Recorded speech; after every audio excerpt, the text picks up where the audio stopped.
Shalom jemaat yang dikasihi Tuhan, berikut adalah 5 hal penting dalam mengikuti ibadah online. Pertama, persiapkan diri Anda dan gunakan pakaian yang rapi untuk beribadah kepada Tuhan. Kedua, tentukan lokasi saat hendak mengikuti ibadah online. Ketiga, usahakan mengikuti ibadah online sampai selesai, kemudian baru melanjutkan aktivitas lainnya. Yang keempat, beribadahlah dengan sungguh-sungguh, terlibat aktif dalam berdoa dan memuji serta menyembah Tuhan. Dan yang terakhir, catatlah firman Tuhan yang disampaikan sehingga dapat dibaca kembali agar mudah diingat dan dipraktekkan dalam kehidupan sehari-hari. Mari kita persiapkan diri kita untuk masuk dalam hadirat Tuhan. Selamat beribadah, Tuhan Yesus Kristus memberkati. Shalom saudara yang dikasihi oleh Tuhan kita Yesus Kristus. Puji nama Tuhan, kita berjumpa lagi dalam ibadah online kita di pagi hari ini, ibadah hari Minggu. Dan kita yakin dan percaya sepanjang minggu ini kita sudah diberkati oleh Tuhan. Untuk itu mari saat ini kita mau satukan hati kita mau datang kepada Tuhan, kita mau berdoa. Terima kasih ya Tuhan, kami bersyukur untuk pagi hari yang indah ini Tuhan. Kami boleh datang lagi di hadirat-Mu Tuhan. Kami boleh mempersiapkan diri kami Tuhan dimanapun kami berada saat ini. Kami mau datang membuka hati kami Tuhan. Kami mau membawa setiap hati kami Tuhan dalam setiap penyembahan pujian kepadamu ya Tuhan. Terima kasih Tuhan, terima kasih. Kami percaya Engkau bertahta dalam setiap pujian kami. Engkau yang bertahta dalam setiap penyembahan kami. Terima kasih Tuhan, terima kasih. Biarlah Roh Kudus-Mu ada di tengah-tengah kami. Roh Kudus-Mu yang memberkati setiap kami Tuhan dimanapun kami berada. Terima kasih Tuhan, inilah doa ucapan syukur kami.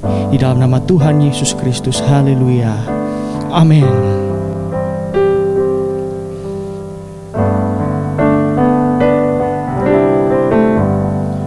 Ujilah aku Tuhan, cobalah aku Tuhan, selidiki batinku dan hatiku, mataku tertuju padamu. Aku cinta padamu Tuhan, aku rindu hadirat-Mu Tuhan. Aku ingin selalu dekat padamu, menikmati kehadiran-Mu. Ku nyanyi Hosana bagi Rajaku yang duduk di tahta. Aku muliakan dan ku agungkan, Kau layak disembah. Kau yang layak kami sembah Tuhan. Ujilah aku Tuhan, cobalah aku Tuhan, selidiki batinku dan hatiku, mataku tertuju padamu. Aku cinta padamu Tuhan, aku rindu hadirat-Mu Tuhan. Aku ingin selalu dekat padamu, menikmati kehadiran-Mu. Ku nyanyi Hosana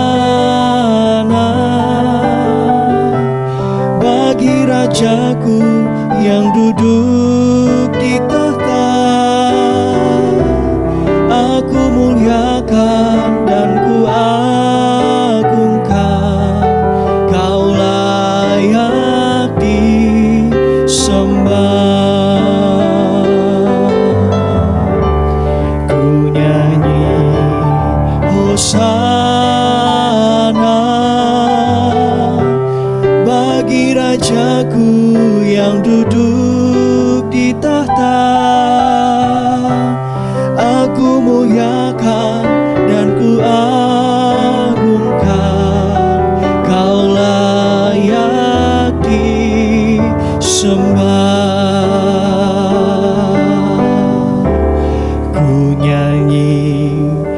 Hosana bagi Rajaku yang duduk di tahta. Aku muliakan dan ku agungkan, Kau layak disembah.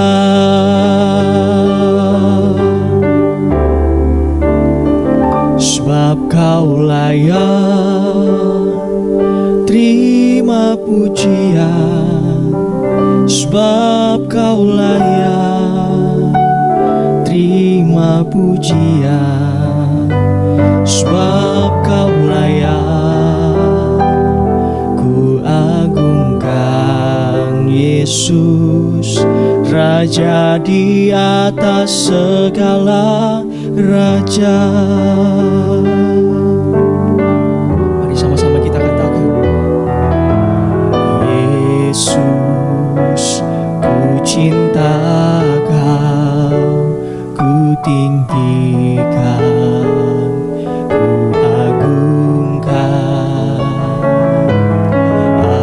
Aku kan memuji-Mu baik di dalam suka dan duka.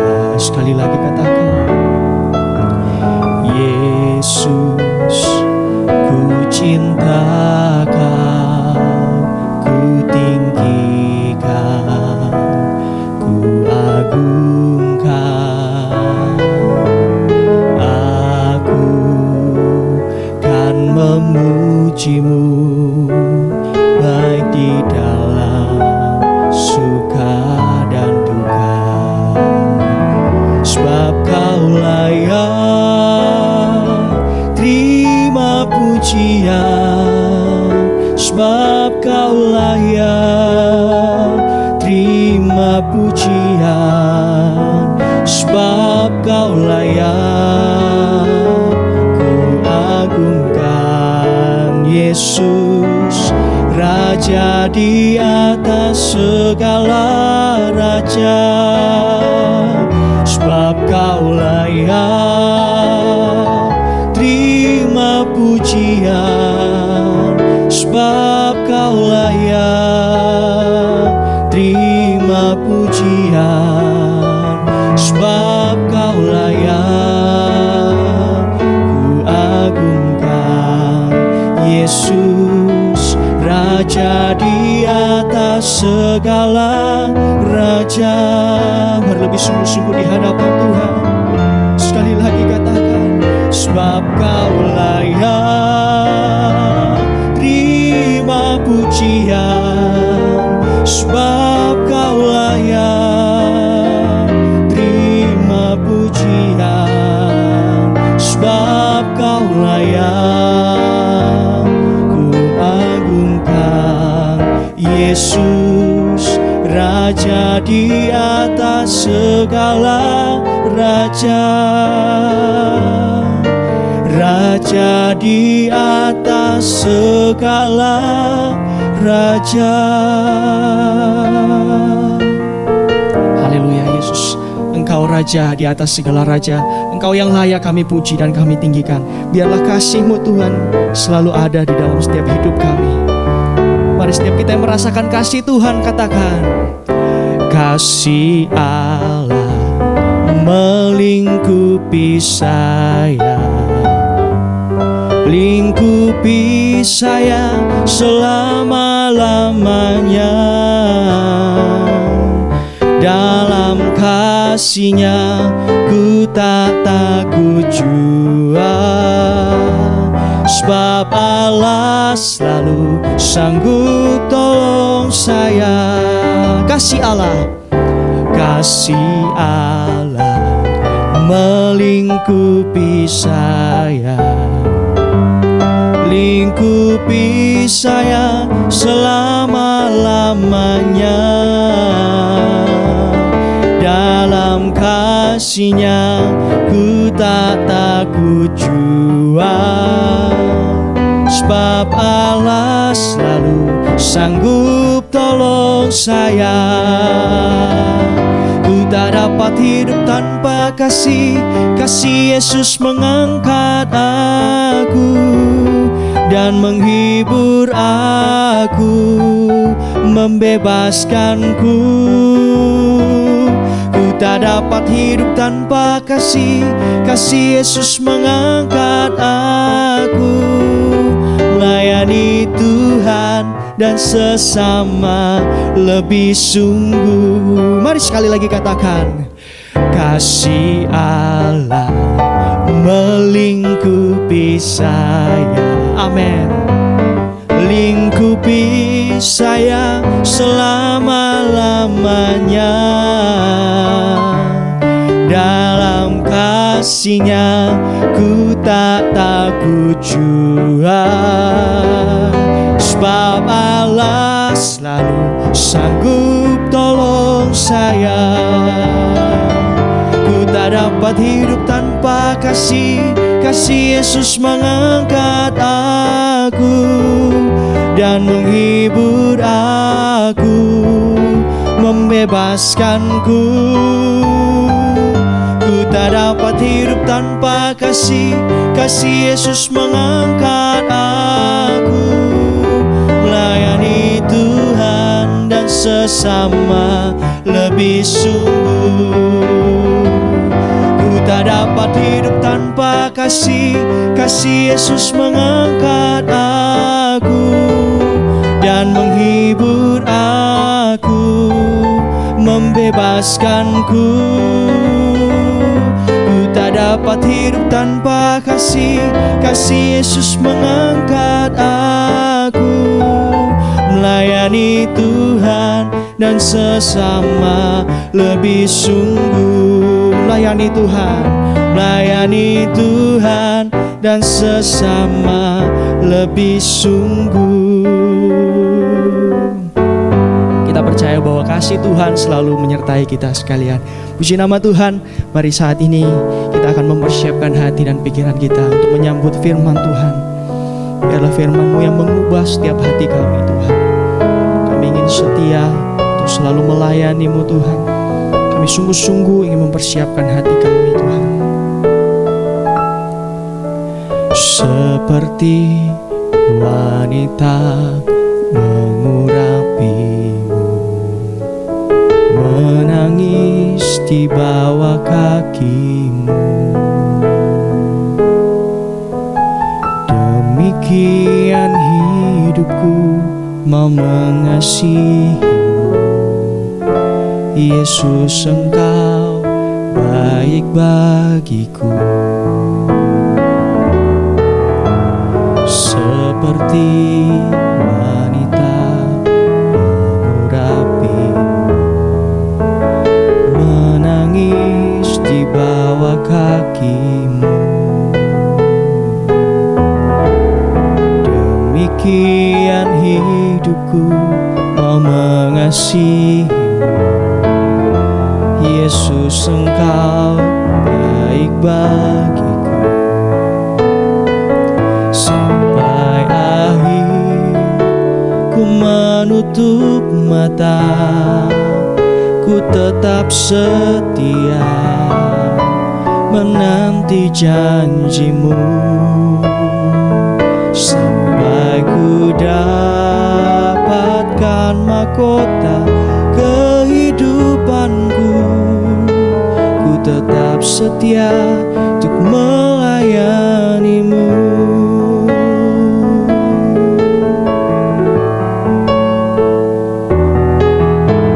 Seperti wanita mengurapimu, menangis di bawah kakimu. Demikian hidupku mau mengasihimu. Yesus, Engkau baik bagiku. Sampai akhir ku menutup mata, ku tetap setia menanti janji-Mu. Sampai ku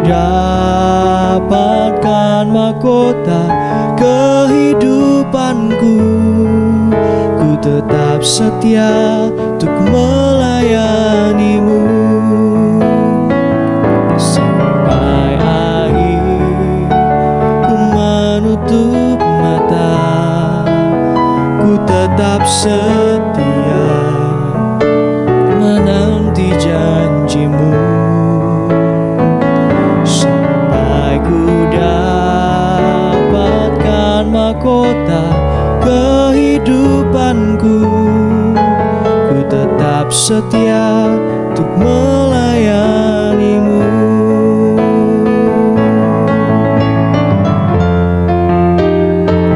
sampai akhir. Ku menutup mata, ku tetap setia menanti janjimu sampai ku dapatkan mahkota kehidupanku. Ku tetap setia untuk melayanimu sampai akhir. Ku menutup mata, ku tetap setia menanti janjimu sampai ku dapatkan mahkota kehidupanku. Ku tetap setia untuk melayanimu sampai akhir. Ku menutup mata, ku tetap setia menanti janjimu sampai ku dapatkan mahkota kehidupanku. Ku tetap setia untuk melayanimu. Ku tetap setia untuk melayanimu. Ku tetap setia untuk melayanimu. Terima kasih Tuhan.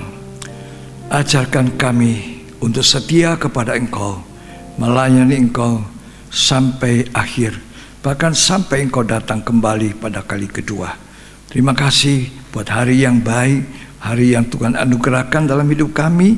Biarlah kiranya Roh Kudus Engkau ada di tengah-tengah kami, urapi kami, menolong kami untuk dapat mengerti apa yang menjadi kehendak-Mu.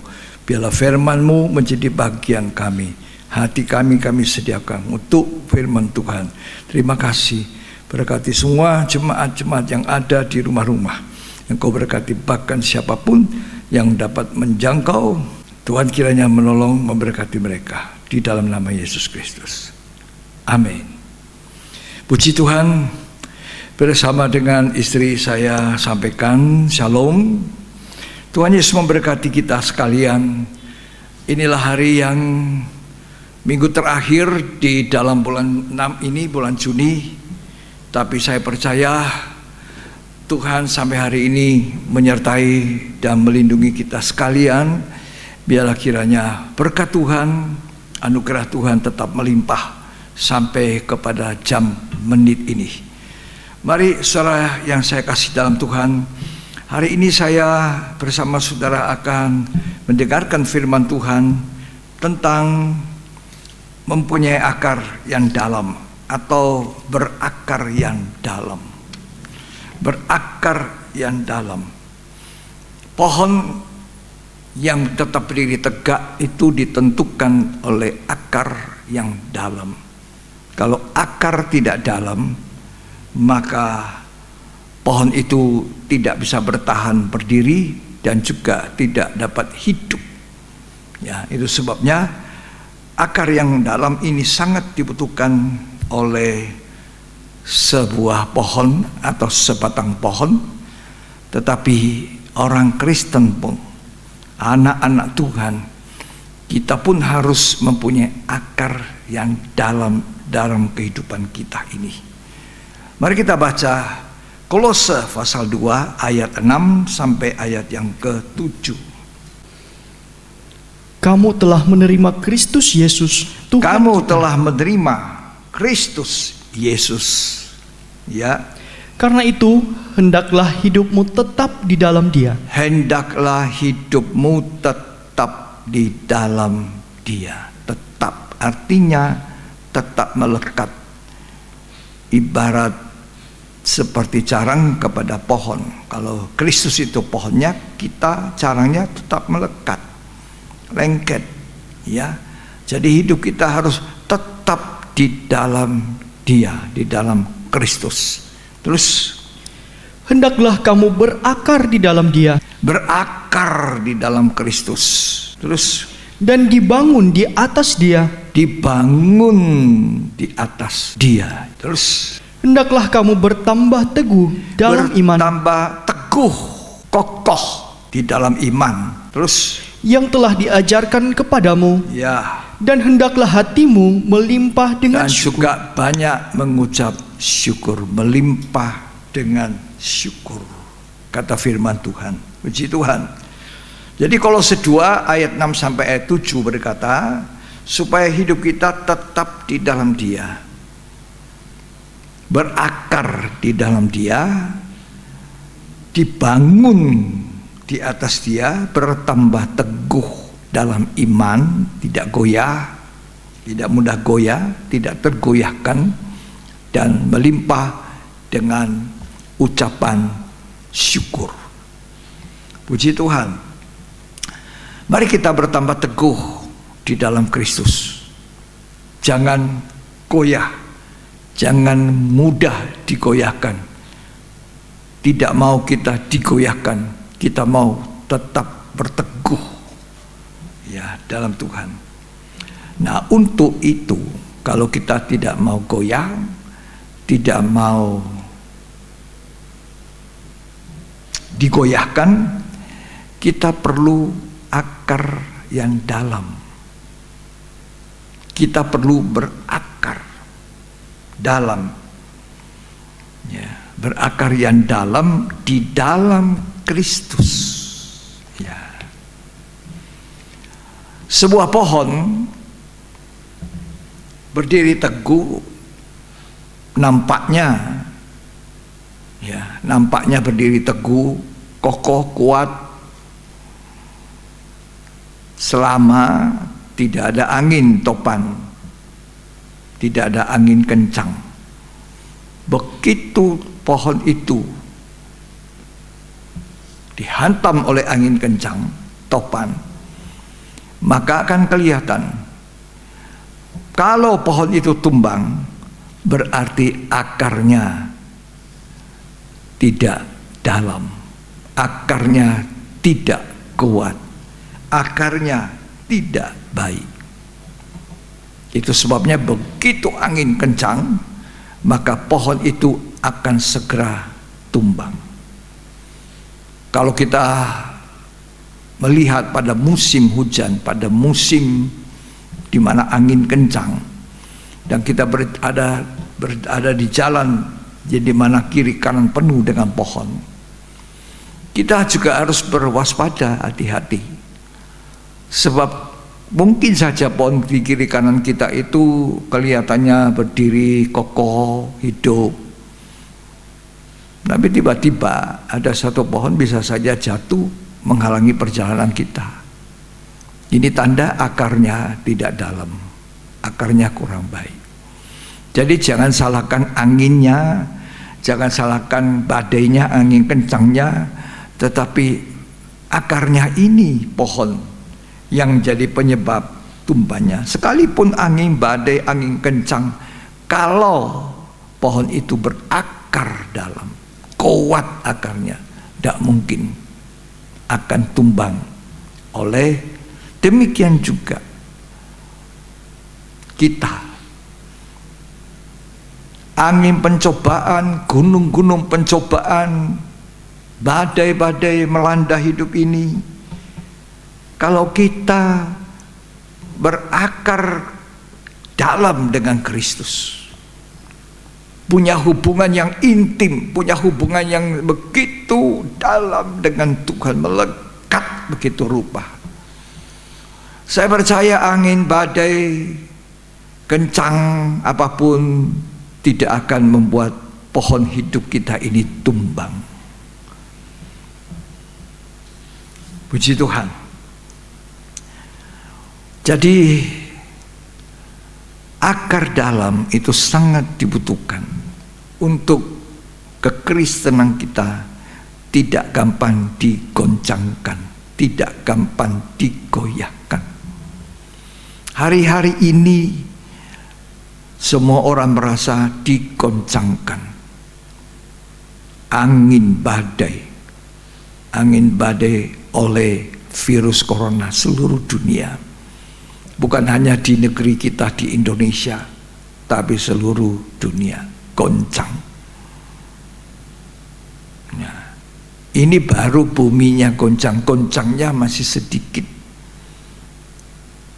Ini pada awalnya saya katakan baru gerimis dari kesusahan-kesusahan yang akan menimpa bumi. Masih ada kesusahan yang besar, masih ada lagi kegoncangan, ada lagi penghukuman. Ya, 3 kali 7 penghukuman dalam Wahyu. Ya, hukuman menteri, hukuman sangkakala, hukuman cawan pokor, murka Allah. Itu begitu banyak. Ibrani 12 kita baca, ayat 26 sampai 27. Waktu itu suaranya menggoncangkan bumi. Waktu itu, waktu kapan? Waktu itu. Waktu di Gunung Sinai, di Bukit Torsina, itu juga waktu Tuhan berfirman, suaranya menggoncangkan Gunung Sinai. Ya. Bukit Torsina, gunung. Ya, Torsina itu dari bahasa Gerikanya, daripada Gunung Sinai. Goncang waktu itu. Terus, Tetapi sekarang ia memberikan janji. tapi sekarang ini dia memberikan satu janji lagi. Satu kali lagi Aku akan menggoncangkan bukan hanya bumi saja, bukan hanya bumi saja goncang nanti, melainkan langit juga. Oh, betapa hebatnya. Bukan hanya bumi goncang, tetapi juga langit akan goncang. Semua jadi goncang. Terus Ungkapan satu kali lagi menunjuk kepada perubahan pada apa yang dapat digoncangkan. jadi satu kali lagi, maka kegoncangan itu menunjukkan ada satu perubahan.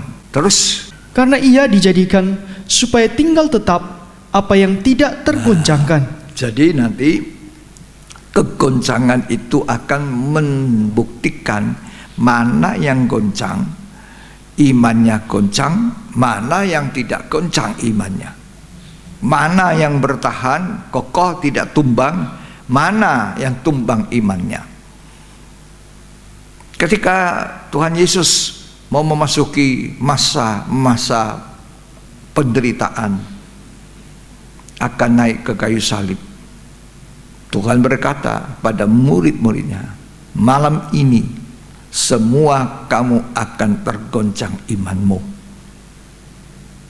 Petrus gagah-gagahan datang, Tuhan, saya tidak akan goncang. Walaupun mereka semua imannya goncang, saya tidak, Tuhan. Tuhan bilang sama Petrus, Petrus, aku berkata padamu malam ini, ya, kamu bilang kamu tidak goncang. Aku bilang nanti sebelum ayam berkokok, kamu sudah menyangkal 3 kali tidak mengenal aku. Dengan penderitaan yang dia lihat pada diri Kristus Sang Guru ini, dia juga begitu khawatir. Jangan-jangan aku juga nanti akan dianiaya seperti itu. Begitu menciut nyalinya, mengecil imannya, sampai dia menyangkal Tuhannya 3 kali dan bersumpah tidak mengenal. Mungkin hari ini kita semuanya ada yang mengatakan, "Dah, saya kan goncang." Seperti Petrus gagah. Petrus yang mengatakan semua boleh goncang, aku tidak. Tapi ternyata dia goncang juga. Tuhan berkata, nanti langit pun goncang supaya nyata apa yang tidak goncang. Jadi kegoncangan itu untuk melihatkan apa yang tidak goncang, apa yang goncang. Angin kencang, yang kencang itu angin badai, itu untuk membuktikan kalau ada 100 pohon di jalan, di tepi jalan, maka akan menunjukkan di antara 100 pohon itu mana yang goncang tumbang, mana yang tidak. Demikianlah nanti kekristenan kita akan diuji dengan kegoncangan yang terjadi. Nah, sebelum kegoncangan itu terjadi, supaya kita tidak goncang, maka kita harus berakar dalam. Berakar dalam. Tetap dengan Tuhan, ya, teguh iman kita. Tadi firman Tuhan mengatakan waktu itu suaranya menggoncangkan. Ya, saya ingat di Gunung Sinai atau Bukit Torsina waktu itu, waktu Tuhan memberi hukum 10 hukum kepada bangsa Israel, maka terjadi juga kegoncangan sehingga bangsa Israel begitu takut dengan suara guru gemuruh. Mereka tidak berani dekat-dekat gunung itu. Hanya Musa yang naik ke gunung untuk menerima 10 hukum. Coba kita baca Keluaran 20 ayat 18 sampai 20. Seluruh bangsa itu menyaksikan guru mengguntur, kilat sambung menyambung, Ya, sangkakala berbunyi, dan gunung berasap. ya, Maka bangsa itu takut dan gemetar, gemetar mereka. dan mereka berdiri jauh-jauh. Ya, mereka tidak berani dekat gunung itu. Terus Mereka berkata kepada Musa, "Engkaulah berbicara dengan kami, ya, maka kami akan mendengarkan." nah, engkaulah yang berbicara Musa, jangan Tuhan langsung. Waduh, suaranya menggoncangkan, goyang tanah sekitar itu. Gunung Sinai bergetar dengan suaranya Tuhan. Sekian. Sekarang pertanyaan saya, mana lebih hebat, mana lebih besar? Kegoncangan atau Gunung Sinai atau suara Allah?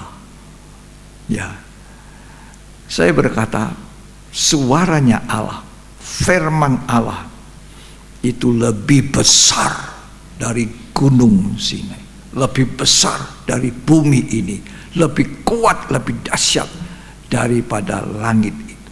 Suara Tuhan, firman Allah jauh lebih besar, jauh lebih berkuasa. Karena itu kita harus berpegang terus kepada firman Allah, mencintai firman Allah, mengasihi firman Allah, menyimpan firman Allah di hati kita.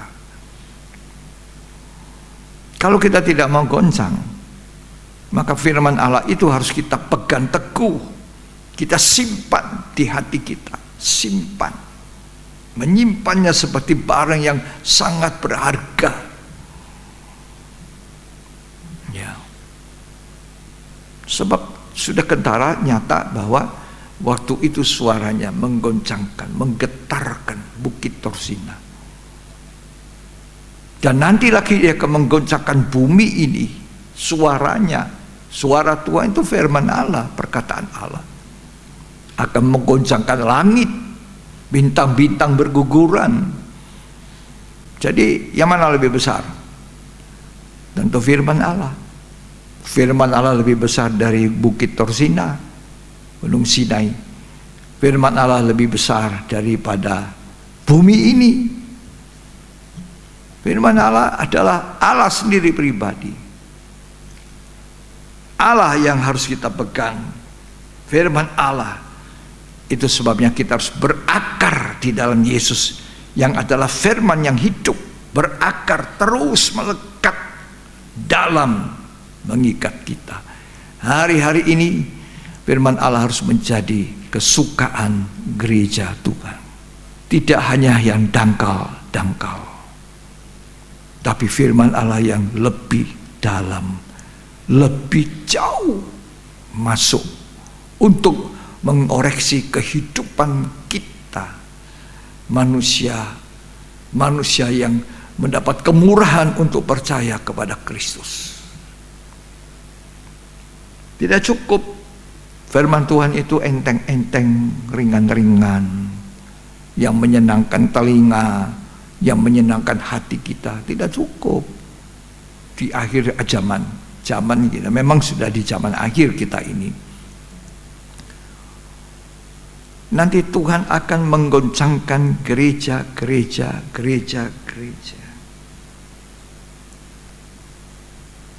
Kalau saya bicara gereja, saya tidak berbicara denominasi gereja, tidak berbicara organisasi gereja.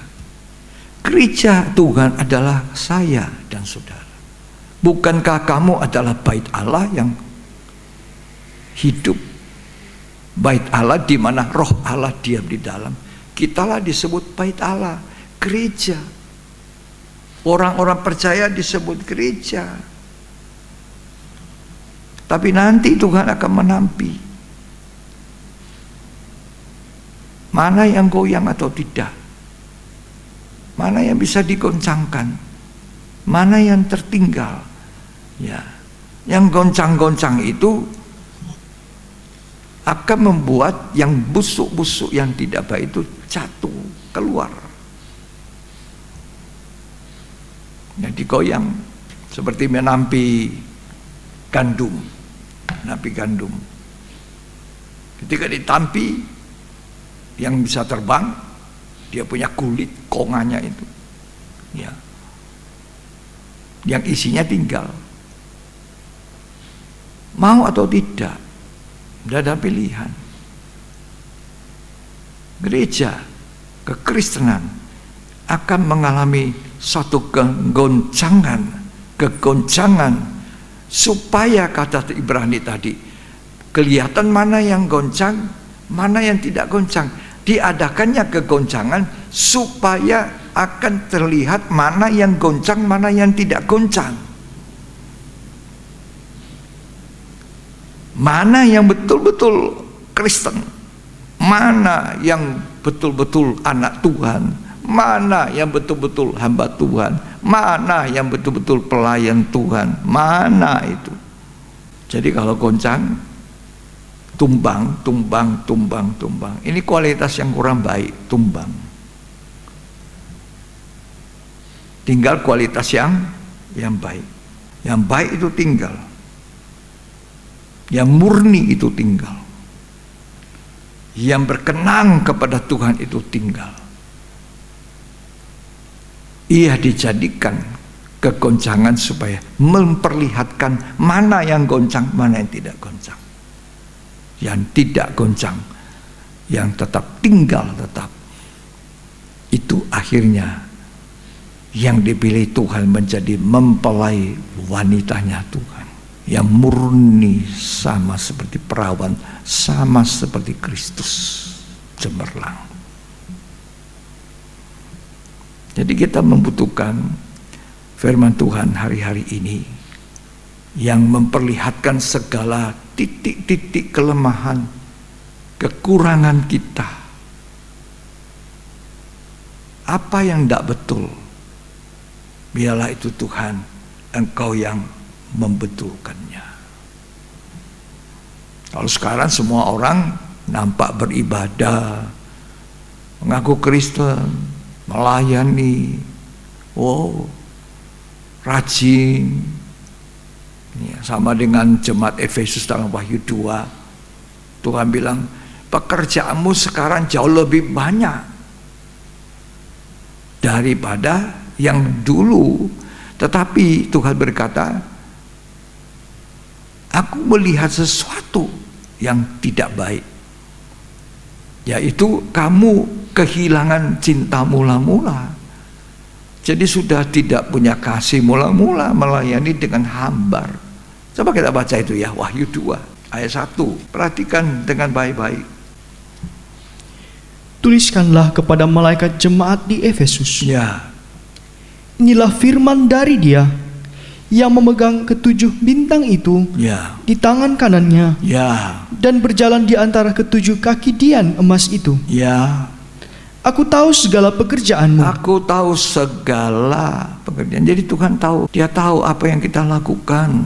Terus, Baik jerih payahmu maupun ketekunanmu. ya, Aku tahu bahwa engkau tidak dapat sabar terhadap orang-orang jahat, ya. Terus, bahwa engkau telah mencobai mereka yang menyebut dirinya rasul, ya. tetapi yang sebenarnya tidak demikian. Oh, sebenarnya tidak seperti itu. Terus, Bahwa engkau telah mendapati mereka pendusta. ya, bahwa mereka ternyata rasul-rasul palsu. Itu akhir zaman banyak. Tuhan ditanya, apa tanda kedatanganmu yang kedua kali? Dia jawab apa? Penyesatan. Berawas-awaslah dengan penyesatan. Penyesatan itu tidak pergi keluar gereja, tidak, ke dalam gereja. Orang-orang yang di dalam gereja itu yang perlu disesatkan menurut mereka. Dibuat menyangkal Kristus. Terus, Dan engkau tetap sabar dan menderita kamu tetap sabar, menderita. oleh karena namaku. Nah, terus. Dan engkau tidak mengenal lelah. Nah, ini yang baik-baik semua ini. Terus, Namun demikian, aku mencela engkau karena engkau telah meninggalkan kasihmu yang semula. engkau sudah meninggalkan kasihmu. Ini yang busuknya ini. Kalau tadi yang baik-baiknya. Tuhan korek. Yang kurang pada saya, yang kurang pada saudara, yang tidak benar itu. Hari-hari ini, di kesempatan ini.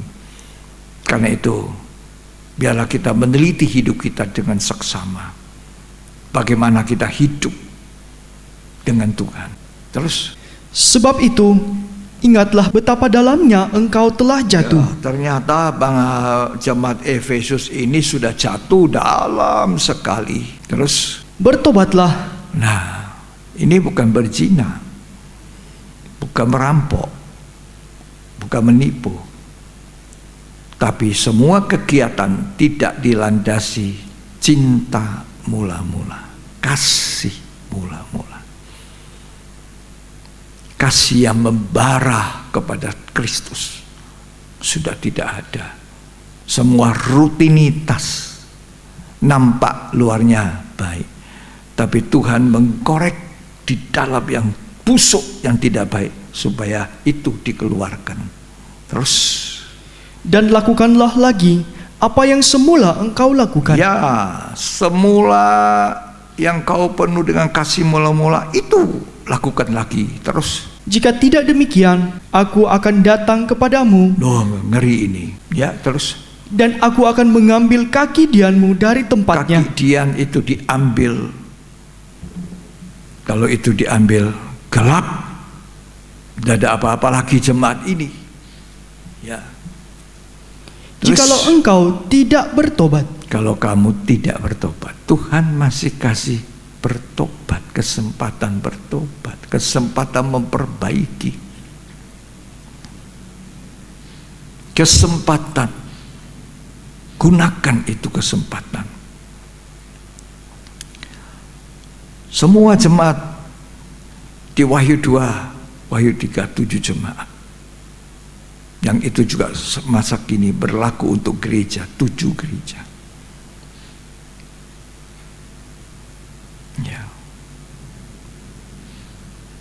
Diberi kesempatan memperbaiki, diberi kesempatan bertobat. Sampai jemaat Laodikia yang sudah begitu suam-suam, dingin, tidak. panas tidak. Itu pun diberi kesempatan bertobat sebelum kegoncangan terjadi, supaya yang busuk-busuk dari hidup kita, yang tidak enak, tidak bagus, tidak berkenan, yang tidak murni,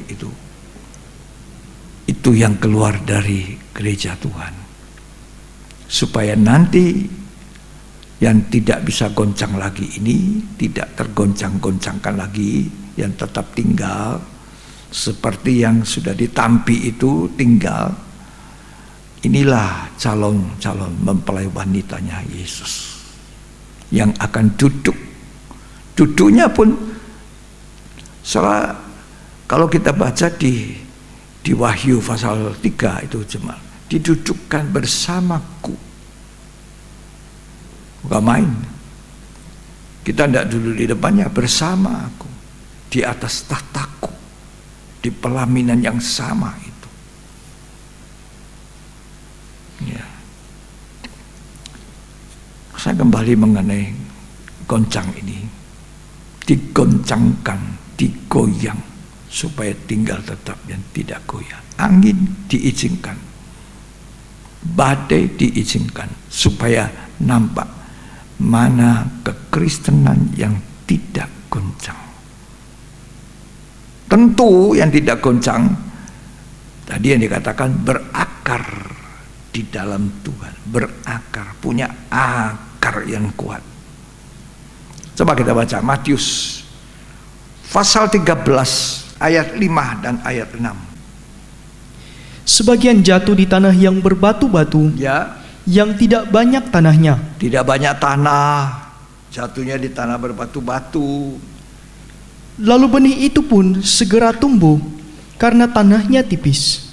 Ya, Tetapi sesudah matahari terbit, layulah ia, nah, matahari pencobaan, layulah dia dikatakan. Terus, dan menjadi kering karena tidak berakar. karena tidak berakar. Itu benih tumbuh juga, tapi tidak ada akar. Ayat 20 dan 21. Benih yang ditaburkan di tanah yang berbatu-batu Ya, ialah orang yang mendengar firman itu nah, dan segera menerimanya dengan gembira. dengan gembira dia terima firman, segera senang sekali. Aduh, ini firman Tuhan baik, ini firman Tuhan begini begitu. Nah, tunggu sekian lama waktu membuktikan, ternyata lama-lama sudah tidak sama. Gak ada firman yang bagus lagi. Terus, Tetapi ia tidak berakar. tidak punya akar soalnya. Akar ini sangat menentukan. Dia tidak punya akar. Terus, Dan tahan sebentar saja. cuma sebentar saja. Sebentar saja dia begitu senang. Tapi cuma sebentar. Terus, Apabila datang penindasan atau penganiayaan apabila ada tindasan, aniaya karena firman itu, karena firman, orang itu pun segera murtad. ya dia murtad karena tidak berakar. Jadi Kolose tadi mengatakan kita sudah percaya, kita sudah menerima firman, kita sudah menjadi anak Tuhan. Maka Kolose menasihati, tetaplah di dalam Tuhan, tetap teguh dan berakar di dalam Kristus. Ini orang yang tidak goyah, akar yang kuat melekatnya, akar yang dalam itu. Kegunaannya akar pertama-tama menjaga supaya pohon itu tetap berdiri teguh walaupun ditiup angin. Ya. Jadi pohon akan berdiri teguh oleh akar. Akar yang dalam, lebih berguna, menahan berdirinya pohon.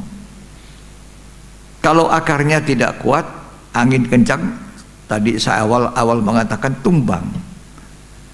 Sebab akarnya sudah tidak bagus. Ya. Yang kedua, gunanya akar, fungsi akar itu untuk menghisap air, menghisap makan, supaya pohon itu tetap hidup. Kalau akar tadi supaya pohon itu tidak tumbang walaupun ada angin kencang, maka akar ini juga menghisap air, makanan, supaya pohon itu tetap hidup, menghisap makanan dari dalam tanah. Ya. Ada sejenis pohon yang namanya pohon tamariska. Pohon ini hidupnya di padang gurun. Pohon tamariska ini pohonnya tidak tinggi sekali, tidak. Tapi pohon ini tahan segala cuaca. Mau cuaca panas, cuaca kering, cuaca apa, dia tahan. Dia tetap hidup. Tidak ada hujan, dia pun tetap hidup. Kenapa bisa seperti itu? Karena akarnya sangat dalam, berpuluh meter ke dalam. Jadi walaupun tidak turun hujan, karena akarnya dalam, maka pohon tamariska ini mendapat air dari akarnya dalam sekali, yang dalam sekali. Ada mata airnya sih, sumber airnya. Jadi tamariska tetap hidup walaupun di padang gurun yang kering. Nah, itu gunanya akar yang dalam, supaya dapat menghisap makanan. Angin badai di padang gurun tidak akan membuat dia tumbang, karena akarnya kuat, kokoh. Ya. Dia bertahan hidup.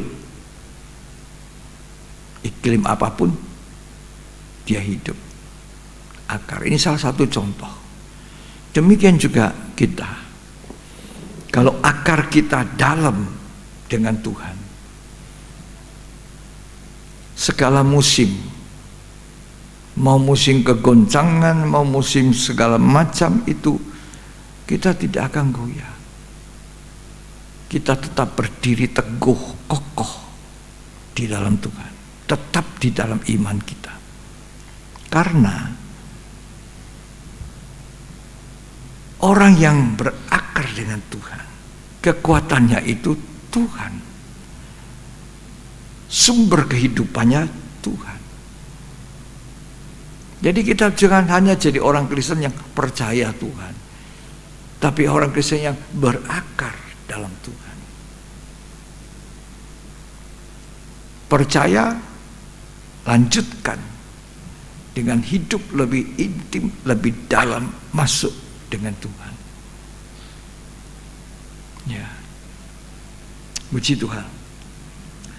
Serah dalam kehidupan ini, Tuhan tidak suka kalau kita cuma ikut Dia di tempat yang dangkal, di tempat yang ringan. Kita sudah senang kalau firman itu menghibur, firman itu menguatkan kita. Oke, puji Tuhan. Tapi ketika firman Tuhan itu mengizinkan kita untuk dikoreksi paling dalam, firman itu seperti badai, pukulan begitu kuat, ya, menghantam kehidupan, supaya apa yang tidak bagus di dalam, apakah kita mau siap untuk dikoreksi seperti itu? Kalau orang siap, dia tahu. Coba kalau saudara itu jemaat Efesus tadi, kalau dia mau membantah, kami ini sudah melakukan ini dan itu, begitu banyak aktivitas, begitu baik, kami bisa tahu ini rasul palsu, nabi palsu. Tapi Tuhan tetap bilang apa? Iya, itu yang baik-baik. Yang tidak baik, kamu ini meninggalkan cinta mula-mula. Itu firman Tuhan bukan lembut. Firman Tuhan bukan yang manis-manis didengar oleh jemaat Efesus. Firman Tuhan yang sangat keras. Kalau kamu tidak bertobat, kalau kamu tidak bangkit dari kejatuhan dari cinta mula-mula itu, aku akan mengambil kaki diam. Itu bukan firman yang ringan.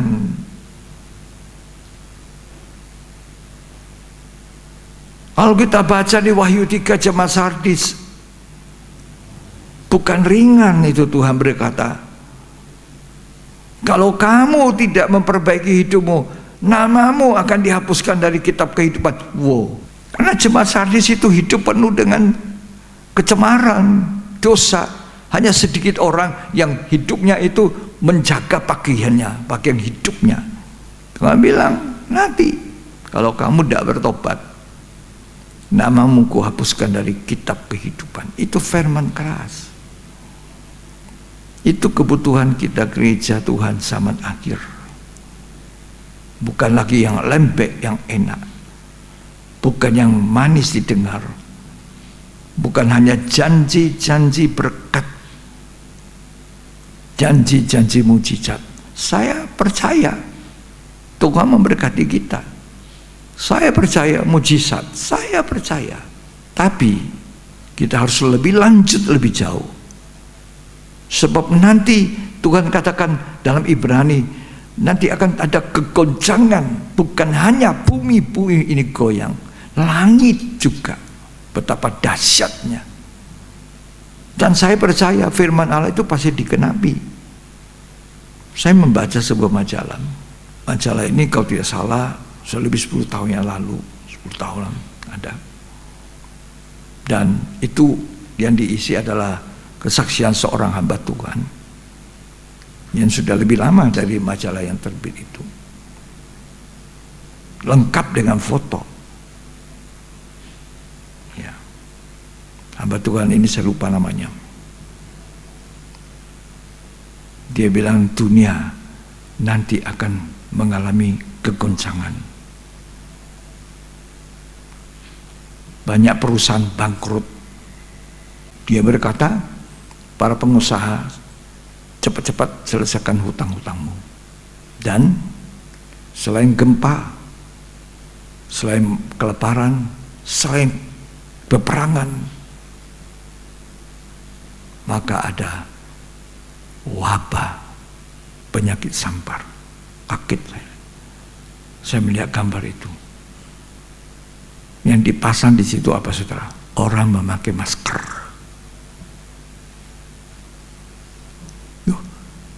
Hari-hari ini kan kita semua pada pakai masker. Kecuali saya sekarang tidak pakai masker. Saya harus bicara. Kalau saya sudah selesai bicara, pakai masker. Terus saya melihat itu. Ini kan sudah 10-an tahun. Mungkin berapa puluh tahun yang lalu, 20 tahun lalu.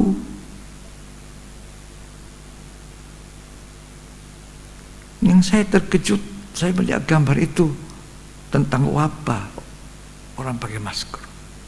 Dan hari ini digenapkan. Dan saya percaya, kalau Tuhan yang berfirman, bahwa nanti bukan hanya bumi goncang, langit pun akan goncang.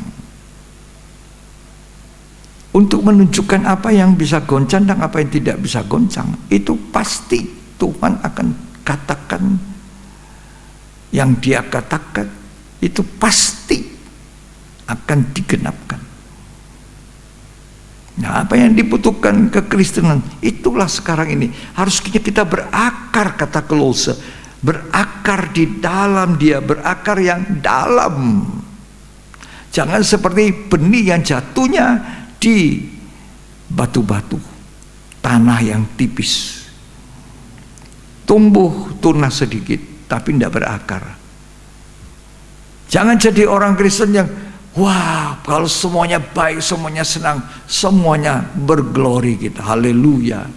Tetapi ketika mulai ada sedikit hambatan, kita tidak bisa terus. Karena kita apa? Tidak berakar.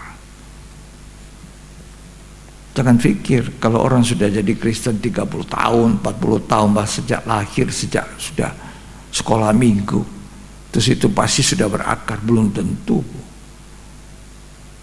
Lihat kehidupannya.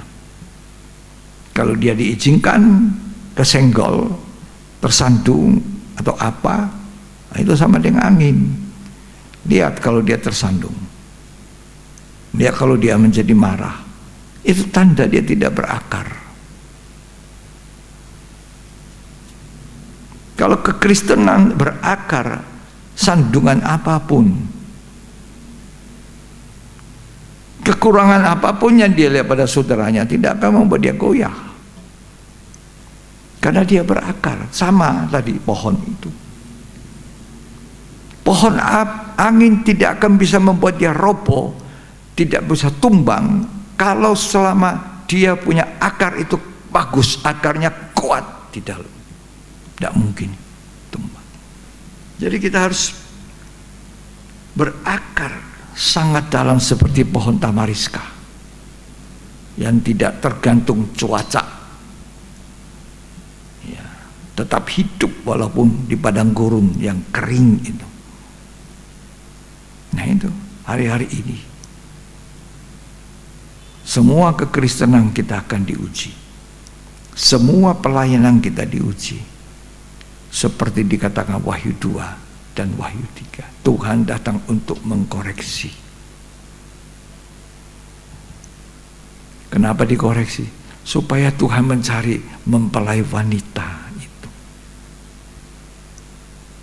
Dikoreksi supaya yang tidak bagus, yang busuk istilah saya, keluar dari hidup kita, sehingga timbul yang murni, yang bersih.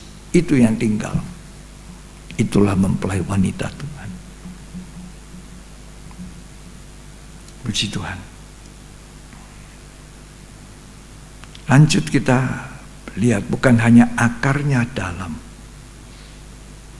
Saya bukan ahli tumbuhan, tapi saya pikir, kenapa ada pohon 10 tahun hidup, mungkin 15 tahun, tapi akhirnya tumbang setelah itu angin.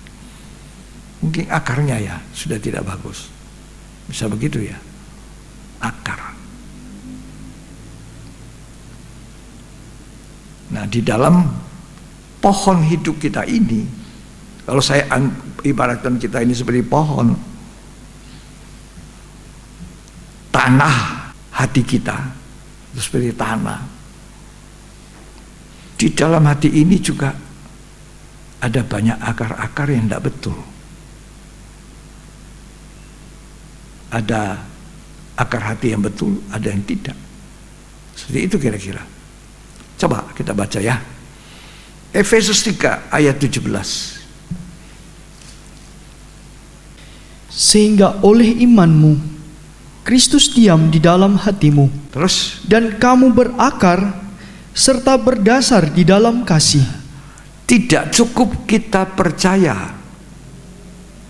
Kita percaya, terima Tuhan, Tuhan tinggal.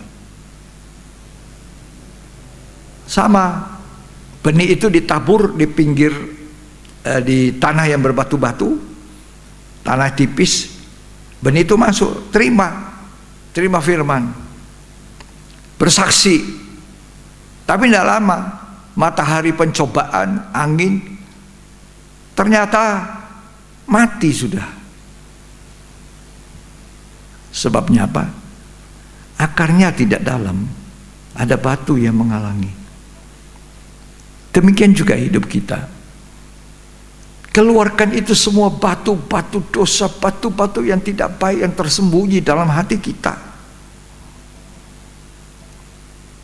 Baru itu benih itu bisa masuk jauh lebih dalam, berakar. Kalau ada batu, itu tanah yang tidak baik.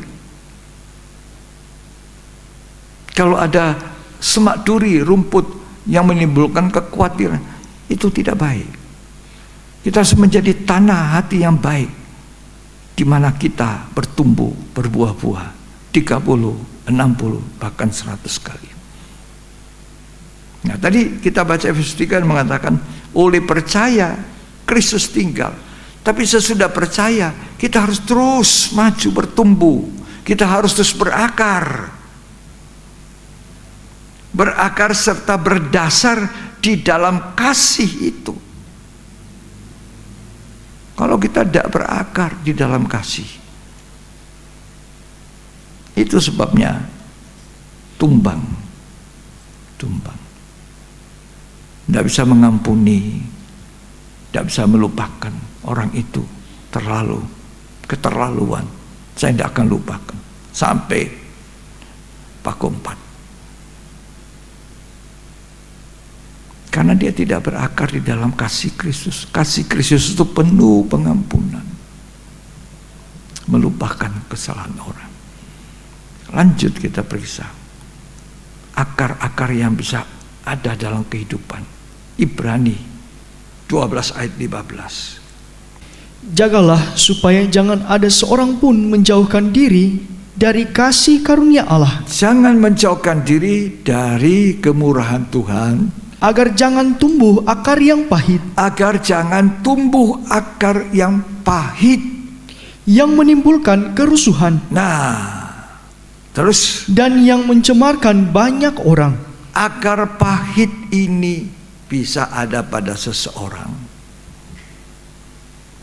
Akar pahit, kebencian, tidak mau membereskan, tidak mau lagi diajak omong. Sudah biar aja. Suami istri juga begitu. Biar aja dia. Mau mati kayak mau hidup. Karena suami atau istri punya akar pahit. Dan itu membuat kerusuhan. Anak-anak pun rusuh. Kalau suami istri itu geger-gegeran, kan anaknya jadi rusuh. Jadi jangan ada akar pahit.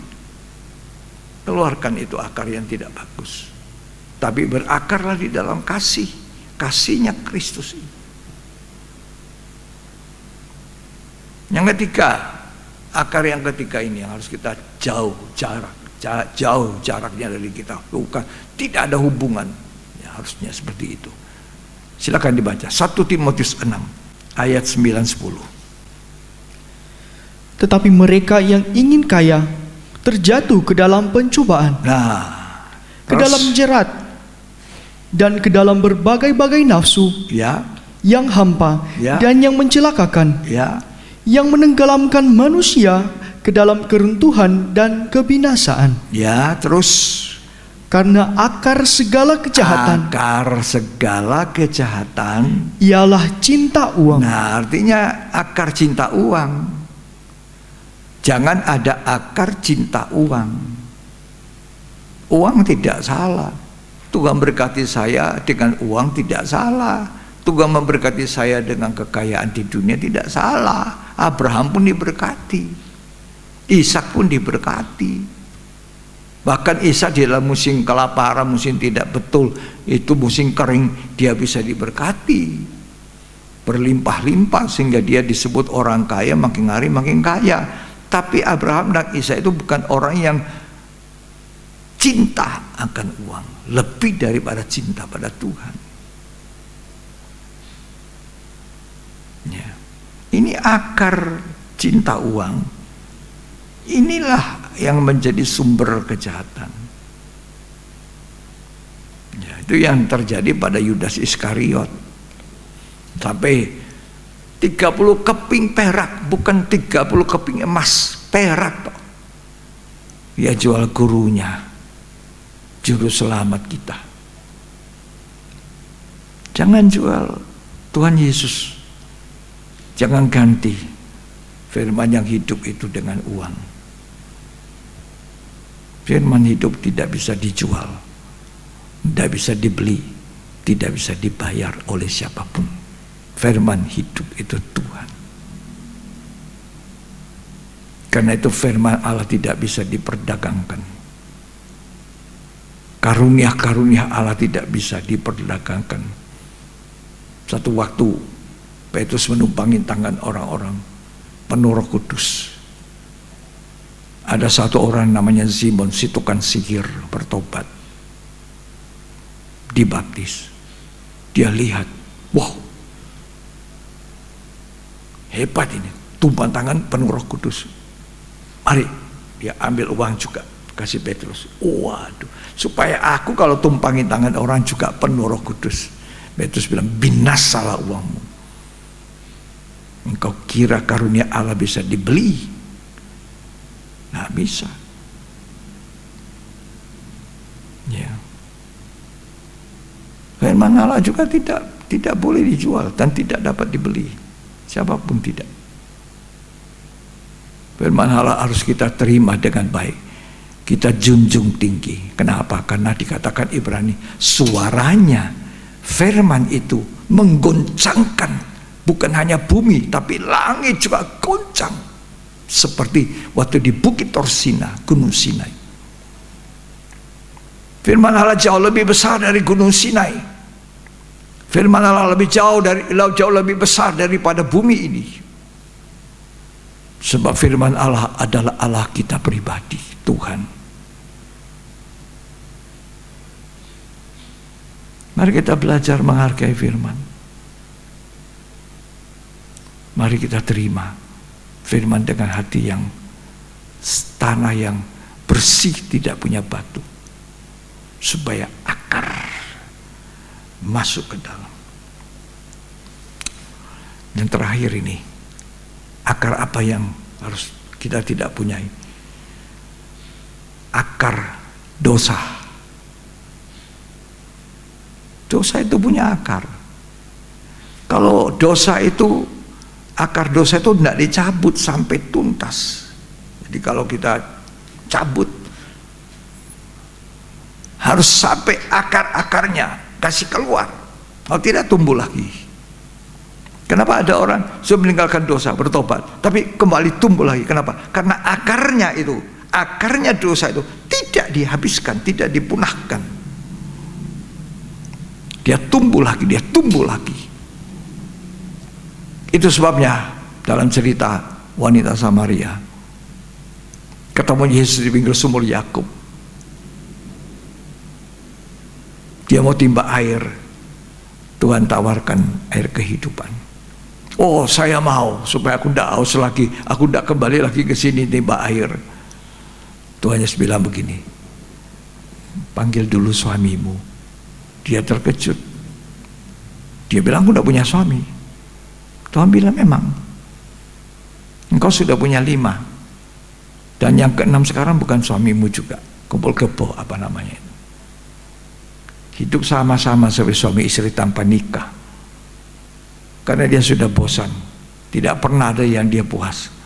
Selalu terjadi percecokan. Akhirnya yang ke-6 dia bilang, sudah, kita tidak usah pergi catatan sipil ya. Di sini saja kita kumpul. Itu banyak akhir zaman ini, banyak. Nah, tapi ketemu Yesus, Tuhan bilang, panggil suamimu. Saya mau tanya saudara, siapa suaminya? Yang menurut Yesus itu siapa suaminya yang disuruh panggil? Itulah yang pertama. Yang kedua, yang ketiga, yang keempat, yang kelima, yang keenam itu bukan suaminya. Itu orang laki-laki yang hidup berzina dengan dia, hidup bercabul. Tuhan hanya mengakui pernikahan satu suami satu istri, tidak boleh diceraikan. Mereka diikat dengan satu ikatan perjanjian, tidak boleh diputuskan. Aku benci perceraian. Dengar baik-baik saudara, alasan apapun,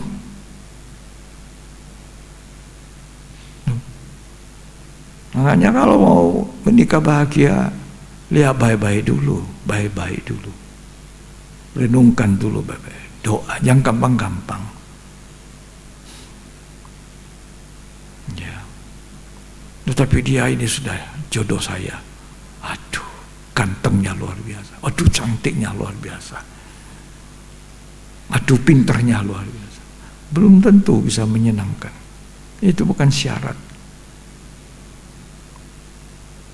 Kalau cari istri, kata firman dalam Amsal 13, istri yang takut Tuhan, itu dipuji-puji. Suami yang takut Tuhan akan memberkati rumah tangganya. Jadi saya kembali ke wanita Samaria ini. Rupanya kalau Tuhan mengkorek kehidupannya, panggil suamimu. Itu maunya Tuhan. Itu maunya Tuhan mengkorek keluar ini akar dosa.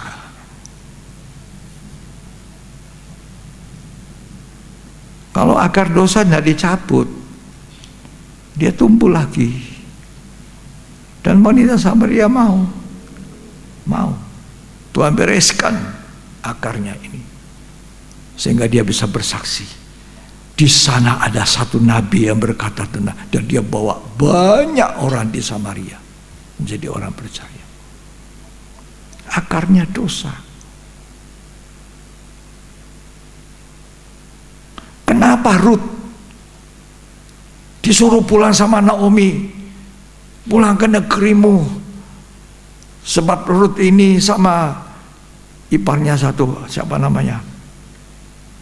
Orpa, menikah dengan anaknya Naomi, suaminya Elimelek namanya, suami meninggal. Jadi 3 orang janda, 2 janda muda, 1 janda yang sudah tua. Jadi waktu Naomi mau kembali ke negerinya, dia bilang sama 2 menantunya, pulanglah ke negerimu, supaya kamu juga nanti bisa kawin lagi di sana. Ini perempuan Moab. Dua-duanya bilang tidak, aku tidak akan kembali. Kami ikut engkau. Tapi Naomi bilang, ayo, pulang. Kalau kamu ingin saya melahirkan, kemudian ada anak laki tumbuh untuk jadi suamimu nanti, itu tidak mungkin. Jadi pulang ke negerimu.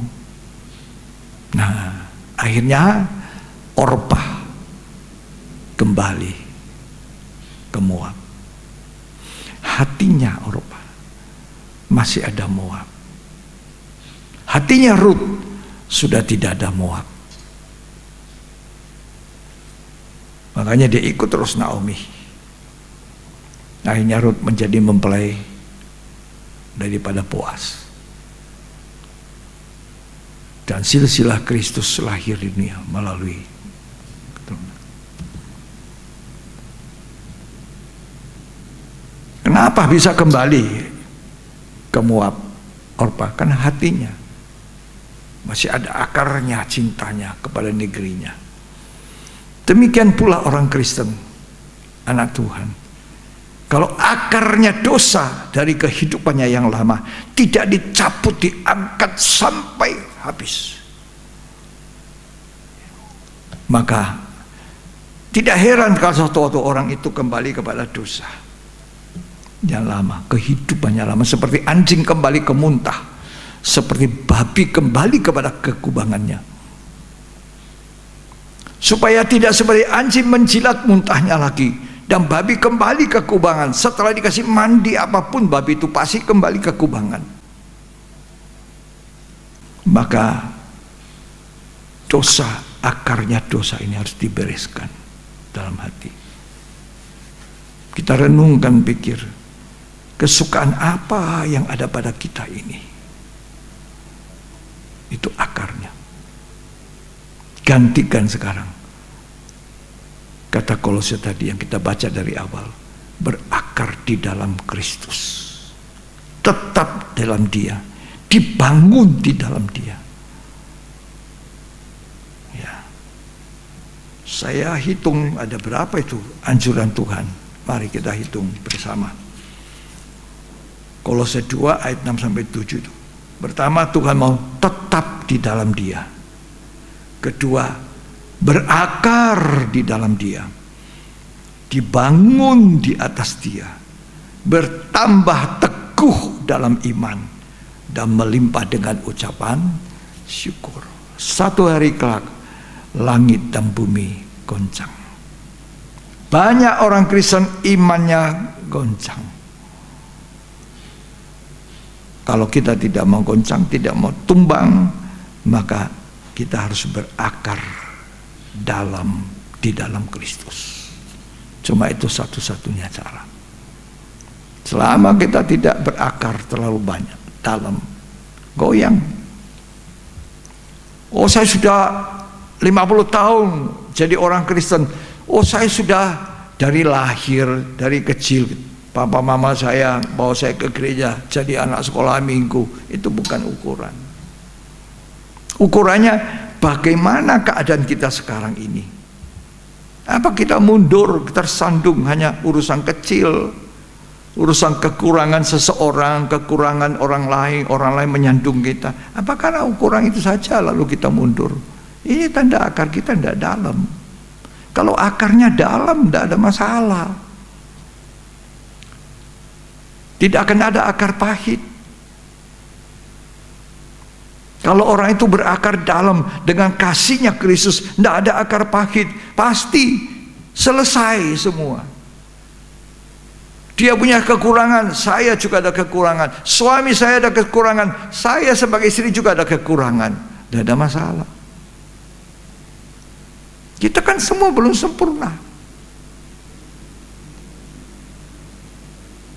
Semoga Tuhan menolong kita. Tuhan Yesus memberkati kita. Mari kita mau menyembah Tuhan. Sandungan tidak mungkin tidak ada. Tuhan katakan di dalam gereja pun tidak mungkin tidak ada sandungan. Sandungan itu ada untuk melihat siapa yang tersandung, siapa yang tidak. Angin kencang untuk memperlihatkan mana pohon yang berakar, mana pohon yang tidak berakar dalam. Mana pohon yang akarnya buruk, tumbang dia.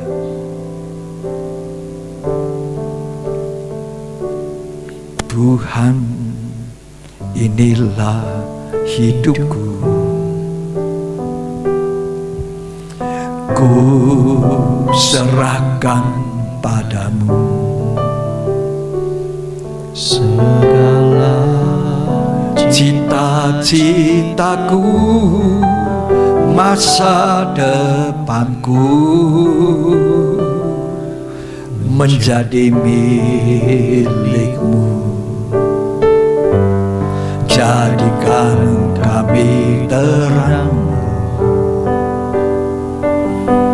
di tengah kegelapan dunia, membawa bangsa-bangsa kepadamu. Tuhan, inilah rinduanku, bagimu Tuhan seluruh hidupku. Pakailah Tuhan bagi kemuliaan-Mu, genapi seluruh rencana-Mu, sampai bumi penuh kemuliaan-Mu.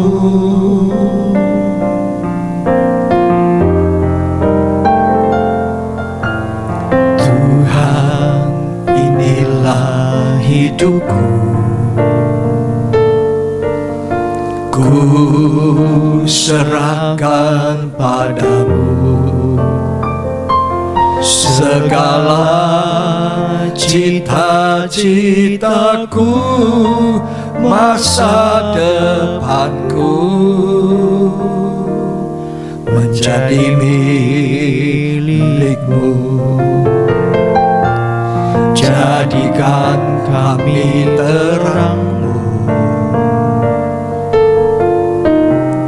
di tengah kegelapan dunia, membawa bangsa-bangsa kepadamu. Tuhan, ini kerinduanku, bagimu Tuhan seluruh hidupku. Pakailah Tuhan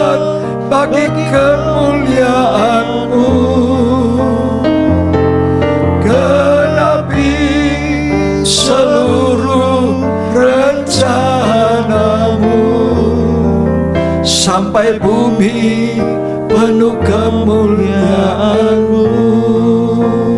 Pakailah Bagimu Tuhan, biar pakai kami seluruh hidupku. Pakailah Tuhan Bagi kemuliaan-Mu, genapi seluruh rencana, genapi seluruh rencana-Mu, sampai bumi ini sampai bumi penuh kemuliaan-Mu. Tuhan, biar kami berakar dalam dengan Tuhan, sehingga hidup kami menjadi satu hidup yang terencana di dalam Tuhan, dipakai oleh Tuhan. Kami tidak goyah, tidak goncang, karena kami tidak bersandar pada kekuatan kami. Kami bersandar kepada Kristus. Kami bersandar kepada kasih-Nya Kristus. Karena kami mau berakar dalam dan kuat tetap di dalam Tuhan. Kami tidak mau ada akar pahit. Kami tidak mau akar cinta uang. Kami tidak mau ada akar dosa. Tapi kami mau berakar di dalam kasih-Mu Kristus. Dan kami serahkan hidup kami dalam tangan-Mu. Tuhan, inilah hidupku. Tuhan, Inilah hidupku. Mari saudara, angkat tanganmu, katakan sama Tuhan, ku serahkan padamu. Berakar dalam, segala supaya kegoncangan tidak akan menggoncangkan engkau. citaku, Masa depanku menjadi milikmu. Jadikan kami terang-Mu di tengah kegelapan dunia, membawa bangsa-bangsa kepadamu. Tuhan, kerinduanku bagi-Mu Tuhan. seluruh hidupku. Pakailah Tuhan Bagi kemuliaan-Mu. Katakan sama Tuhan, pakai kami, pakai saya. Katakan sama Tuhan, pakai saya, pakai hidup saya, sampai bumi penuh kemuliaan, sampai Tuhan datang kembali. Biar keluarkan dari hidup kami yang segala yang tidak berkenan.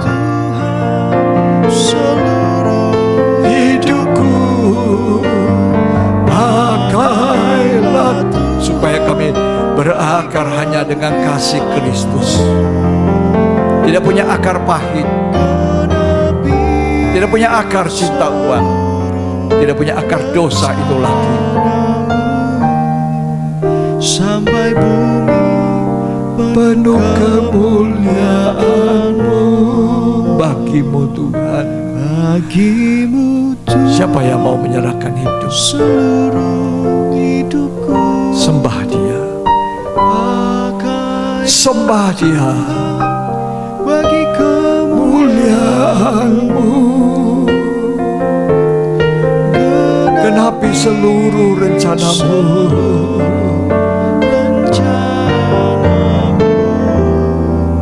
Sampai bumi penuh kemuliaan-Mu.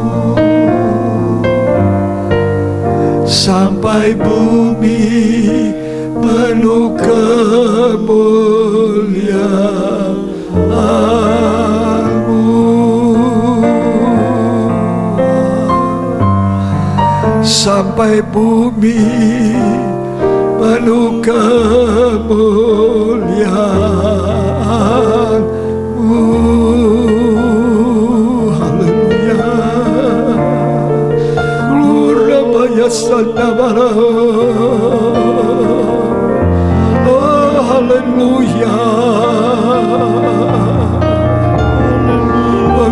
Masada Maria Masa, kami menyembahmu Tuhan. Uriala Masa, sungguh besar kasih-Mu, anugerah-Mu. Oh, Ramasanda Maria. Haleluya, haleluya. Oh, Rabasyikarabaya. Biar Tuhan merogoh kami, apa yang ada di hati kami, akar pahit, akar cinta uang, apa yang di dalam hati kami, akar dosa atau akar kasih Kristus.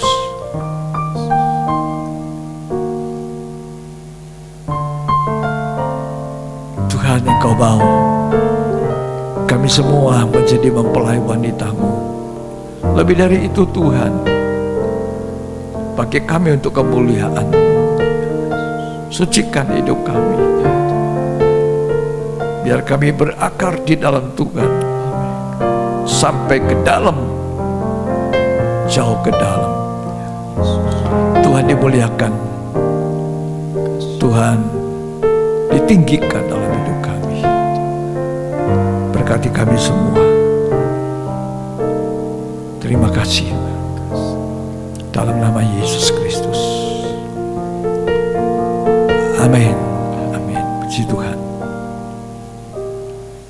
Kita tidak terasa sudah akan memasuki bulan yang ke-7 dari tahun 2020. Berarti kita sudah berada kurang lebih hampir 5 bulan ya, 4 bulan dalam suasana seperti ini. Tapi saya percaya tidak selamanya orang benar itu goyah. Tuhan pasti satu waktu akan menyatakan kemuliaannya. Tapi kesempatan yang seperti ini, kegoncangan, membuat kita mawas diri, berjaga, memeriksa hidup kita. Apakah kita adalah anak Tuhan, orang Kristen yang berakar dalam di dalam Tuhan atau tidak? Atau apakah akar kita tidak betul?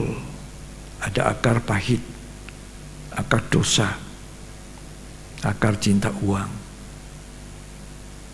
Ini semua membuat nanti kekristenan seperti itu tidak tahan. Tapi kekristenan yang berakar di dalam Kristus itu akan kuat, tetap kokoh.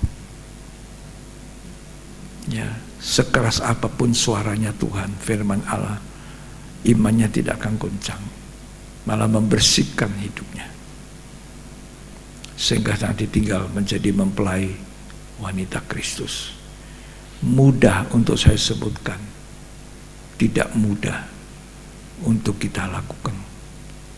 Tapi saya sangat bersyukur kita mempunyai Roh Kudus, Parakletos, penolong kita. Jangan kita duka citakan Roh Allah ini, supaya dia tetap ada dengan hidup kita, mengingatkan kita, menginsafkan kita. Tuhan Yesus memberkati. Kita akan jumpa kembali tetap di media online seperti ini pada hari Kamis tanggal 2 bulan 7, sudah tanggal 2 Juli pada jam 18 sore hari. Ya, saya tidak jemu-jemunya menghimbau jemaat-jemaat yang saya gembalakan supaya pada saat kita ibadah jam 18 sore PA, kita standby. Pada jam 9 pagi di hari Minggu kita standby. sehingga kita serentak sama-sama kita beribadah, sama-sama memuliakan Tuhan. Ya. Puji Tuhan. Tuhan Yesus memberkati. Dan mari kita akhiri ibadah kita pada siang hari ini. Kita akan kami naikkan syukur padamu. Kita berterima kasih. Orang yang berakar dalam Tuhan suka bersyukur. Kami naikkan syukur. Kami naikkan syukur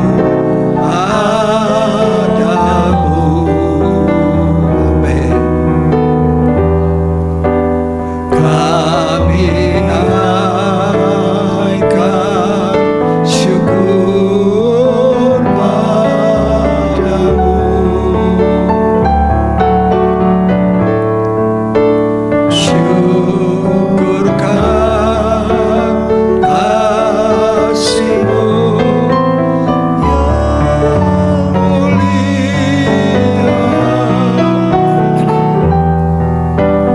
Amin. Kami naikkan syukur padamu. Kita akan mendoakan saudara-saudara kita, saudara Yunus Titu pada tanggal 28 Juni ya, mendapatkan kemurahan Tuhan pertambahan usia, dan juga saudara Hani Lumendo pada tanggal 28 hari ini mereka mendapatkan kemurahan Tuhan. Perpanjangan umur itu berarti Tuhan punya rencana yang baik, diberi kemurahan untuk digunakan dengan baik. Mari kita sama-sama mendoakan. Terima kasih Tuhan, kami mendoakan kedua orang saudara kami ini yang hari ini mendapatkan pertambahan usia. Tuhan memberkati saudara Yunus Titu dan juga saudara Hani Lumendo. Berkati mereka berlimpah-limpah, kasih karunia Tuhan, anugerah Tuhan, dan biar mereka tetap boleh berakar di dalam Tuhan, tumbuh dan tetap dibangun di atas Engkau Tuhan. Kami percaya Tuhan memberkati keluarga mereka masing-masing, pelayanan mereka, pakai hidup mereka di akhir zaman ini. Mari saudara, kita angkat tangan dua-dua. Kita akan menerima berkat, dan terimalah berkat dari Allah Bapa, Putra dan Roh Kudus, yaitu Tuhan Yesus Kristus.